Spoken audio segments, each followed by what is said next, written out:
oli jälle vaikne nädal Turpsi Vabariigis. Uudiseid on ainult üle piiri Eestimaalt.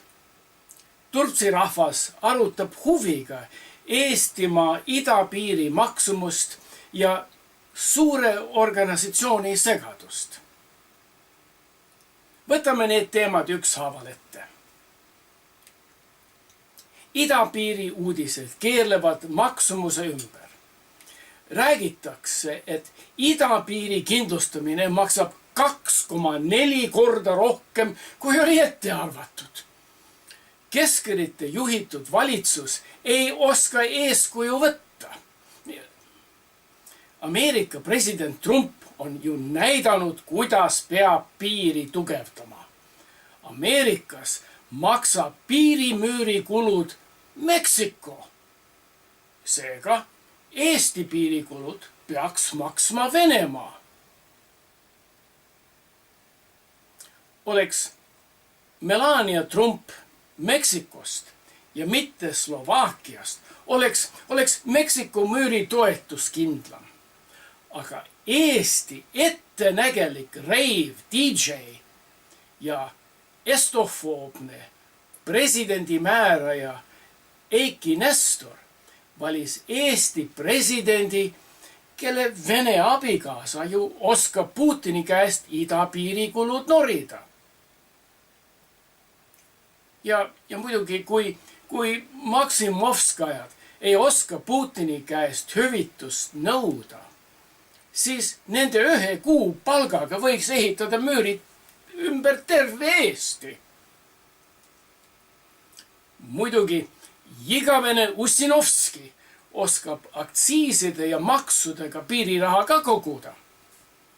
Nii kaua, kui vaestel veel peenraha taskus, on midagi võtta.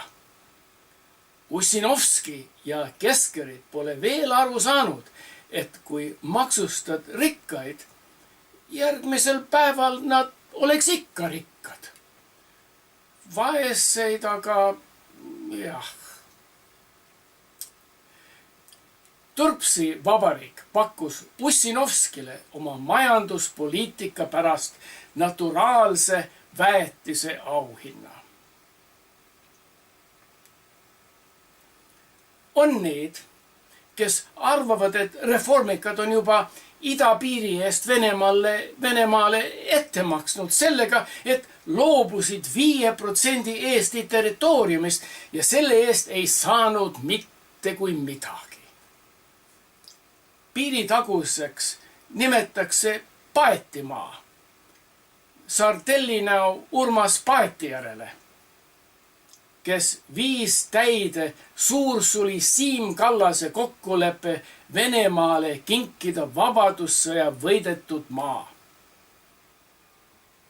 Eile EKRE pooldajad protesteerisid Tartu rahu reetmist Tõrviku marssiga, Tartu linnas veel. Turpsi Vabariigis rahvareeturite Tõrviku rongkäik lõppeks teiseti.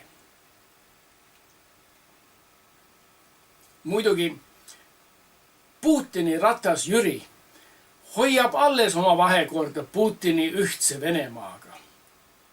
Selle sõpruse tagajärg on see, et Putini ukaas nimetab Vene lennuväe 23. eskadrooni Tallinna lennuväe polkiks. Vene sõjaväe lennukite sõprusvisiidid peaks olema isegi keskeritele tuttavad. Ja nüüd väga masendavad uudised. Teie, kes te olete Turpsi Vabariiki külastanud, teate, missugused loomaarmastajad meie oleme. Peame seepärast tähelepanu tõstma õudsale olukorrale, mis jätab väga halva maitse suhu. Loost, kus lubatakse poputada, aga päriselt tapavad. Mida hoitakse vee peal maksumaksjate toetustega. Mille juhatus ametlikult lahkub, aga palka korjab edasi ja ei loobu hüvitistest, ja kes lubavad, aga ei täida lubadusi. Muidugi jutt on IRL-ist. IRL-ist on lahkunud juba endine esimees Margus Tsahkna, peapeenis Sven Sester, rahvareetja Marko Mihkelson ja nüüd loomaarmastaja Anneli Akkermann. Kõik lahkuvad oma põhimõtete pärast.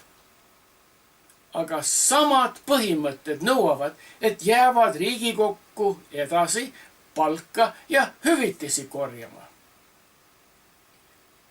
Vaieldamata sobib selline silmkirjalik kari lihakombinaati.